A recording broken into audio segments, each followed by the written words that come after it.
ہمیں حقیقی آزادی کے لیے قربانی دینی پڑے گی، ہر صورت میں قربانی دینی پڑے گی، کیونکہ انہوں نے کہا کہ آج 9 نومبر ہے، پاکستان ایسے ہی آزاد نہیں ہوا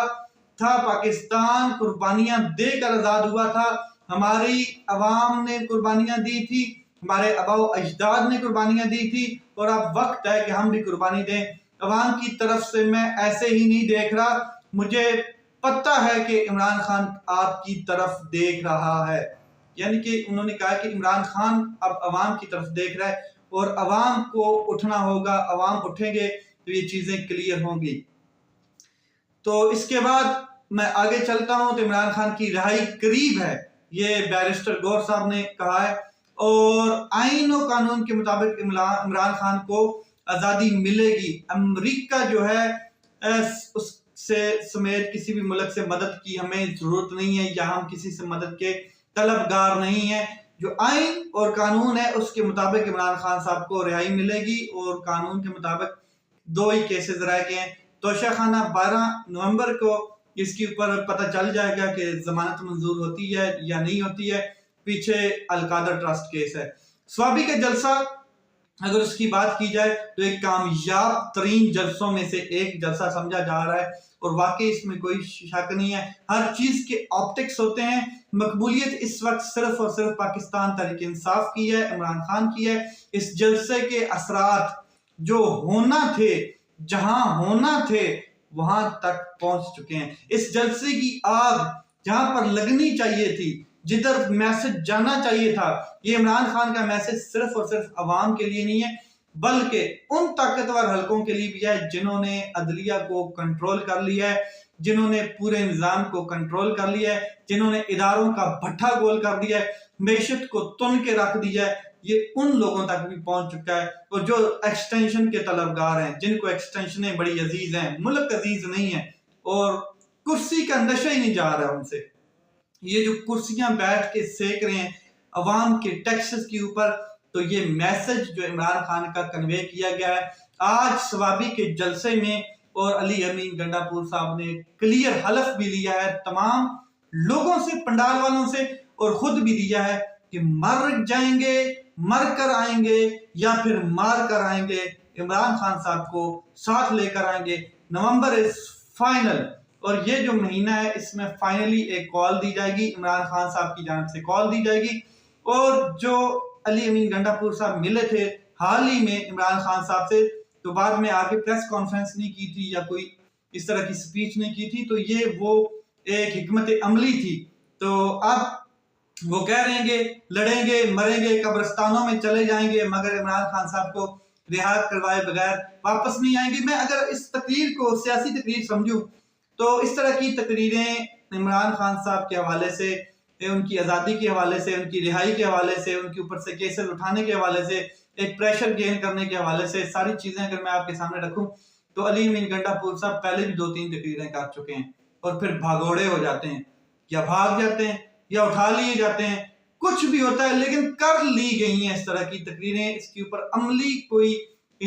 مظاہرہ نہیں کیا گیا، کوئی عملی نمونہ نہیں دکھایا گیا۔ تو کارکنان کا ایک پریشر ضرور ہے، اور اس وجہ سے بھی اس طرح کی تقریر بنتی ہے۔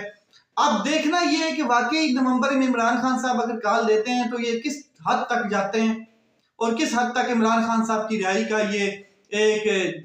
جنون لے کر ڈی چوک پہنچتے ہیں، یا اڈیالہ جیل کے بعد دیکھیں عمران خان کو رہا کروانا ہے، 4-5 لاکھ لوگ اڈیالہ جیل کے باہر کھڑے کر دیں، دنیا کی کوئی طاقت عمران خان صاحب کو رہا کرنے سے روک نہیں سکتی، کوئی طاقت بھی۔ اب 4-5 لاکھ لوگ اگر آپ اکٹھے کر کے اڈیالہ جیل کے باہر نہیں کھڑے ہوتے، اور میڈیا پہ آ کے، تقریروں میں آ کے اس طرح کی باتیں کر رہے ہیں، تو اب کیا کہا جا سکتا ہے؟ اس کے اوپر جو کارکنان ہے اس میں ایک بڑی تشویش پائی جاتی ہے کہ جو سیاسی لیڈرشپ باہر بیٹھی ہے وہ عمران خان صاحب کے لیے کچھ نہیں کر رہی ہے۔ ہم رات کا ڈھیر نہیں ہے، اٹھنا ہوگا، نکلنا ہوگا، اب جابر کو، قاتل کو بتانا ہوگا، اب ہم مزید برداشت نہیں کریں گے۔ یہ سلمان اکرم راجہ صاحب تقریر کرتے ہوئے کہہ رہے ہیں فائنل کال پر سب کو نکلنا ہوگا، کسی بے حیا، بے شرم عمران خان کے دشمن کی بات نہ سننا جو ہمارے درمیان تفریق پیدا کر رہا ہے۔ تم لوگ ہم جو ہو وہ ہماری طاقت ہو، یہ ورکرز ہی ہمارا مان ہے اور یہ ورکرز ہی ہماری شان ہے۔ یہ شیخ وقاص اکرم جو ہے انہوں نے بولا ہے، اور وہ کہہ رہے ہیں کہ یہ جو ہمارے درمیان تفریق کی باتیں کی جاتی ہیں وہ لعنتی ہے، وہ بے غیرت ہے جو اس طرح کی باتیں کرتا ہے۔ آگے حماد اظہر صاحب بھی وہاں پر آج نظر آئے ہیں، اور ظلم کے ختم ہونے کا وقت آ چکا ہے۔ عمران خان دستور اور جمہوریت پر یقین رکھتا ہے، ورنہ کب کا بنگلہ دیش سے زیادہ سما بن چکا ہوتا، یہ حماد اظہر صاحب کہہ رہے ہیں۔ حالانکہ عمران خان صاحب نے چند ایسے لوگ ہیں جن کو روح پوش ہونے کا کہا ہے، ایک مراد سعید ہے اور حماد اظہر ہے اور چند کچھ اور لوگ ہیں،